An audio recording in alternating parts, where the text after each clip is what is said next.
there. Hi, walking fish. We're gonna go on this bus and they're gonna give us a tour to look at the salmon. That's, you probably got the gist of it. We're gonna drive for, is it 5 minutes or a little bit more? Close to 5:10 to a place where, you know, we've been going for probably close to 15 years this time of the summer, and every year they're there, so it's pretty amazing.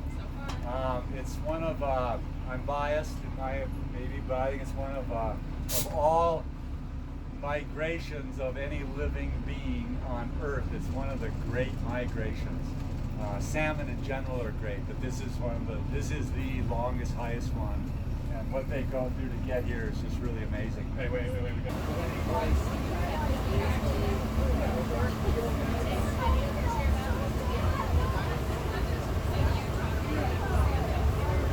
A little bit spooky. They are on, or they were earlier on the red, and they probably still are, but we don't want to run them off. We want to actually watch them do what they're doing. And so we'll be talking about it down there, but I just kind of heads up that we don't want to get right down by the water. We're going to stay kind of up above so we can look down on them. And I'll give you a little bit on the biology, and Andy and Stephen will add a little bit here and there, and we'll also talk about the efforts and the efforts that we want you to do to help get these fish back much better than what they are now. We're at rock bottom numbers on these salmon. These fish out here are not what I call wild fish, they're natural fish.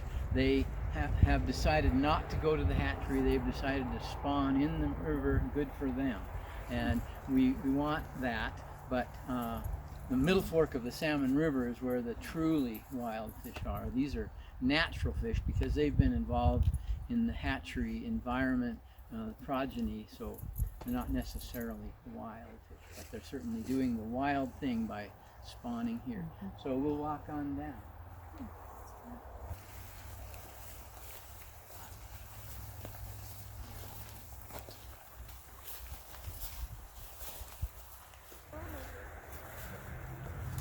And that's perfectly smart thing to do. Yes, it is.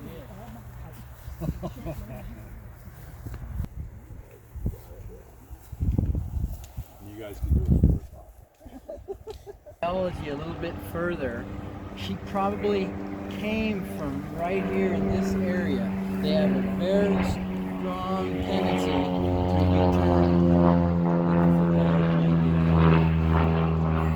tendency to return to exactly where they were born, and so that hen probably came from a nest right in this immediate area. And people wonder, well, how in the world she could come back to the very same place?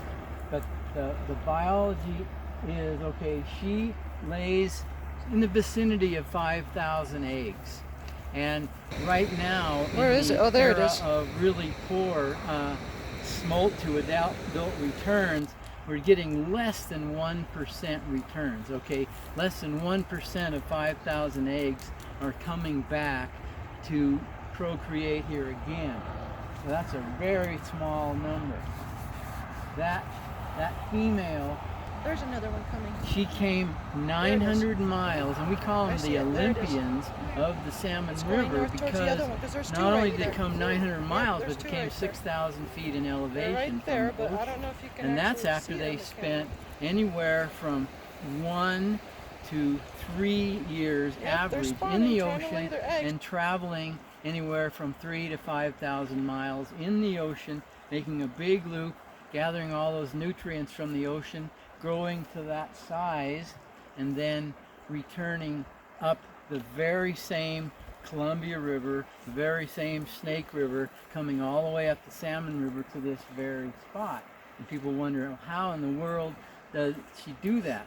Lots and lots of research have gone, well, are they doing it by scent, or are they doing it by something else? Well, actually, some of it is by scent. They have a phenomenal sense of scenting, but they also use the magnetic poles of the earth. That's how they find their way all the way around the ocean to come back, because they go clear up around the Bering Sea, all the way around towards Japan and come back to the Columbia. They're doing that with navigation from the magnetic poles.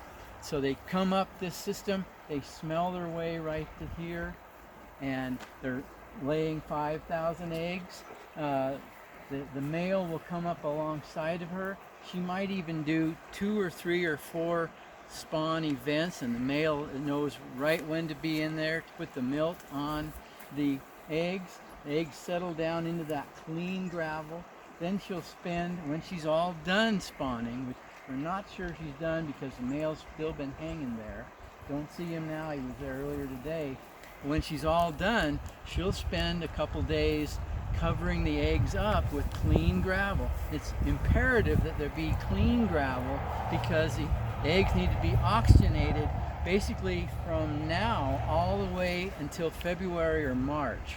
Those little fry will come up out of the rocks in February or March, and then they head for shallow waters on the shorelines, under the banks and so forth, and then they'll lose their egg sac, and then they'll start feeding on their own. And that's when they're like an inch and a half long. And then they spend 2 years in the river here, and because this is not highly nutritious soils, because of the granitics, it takes them 2 years to reach that smolt age.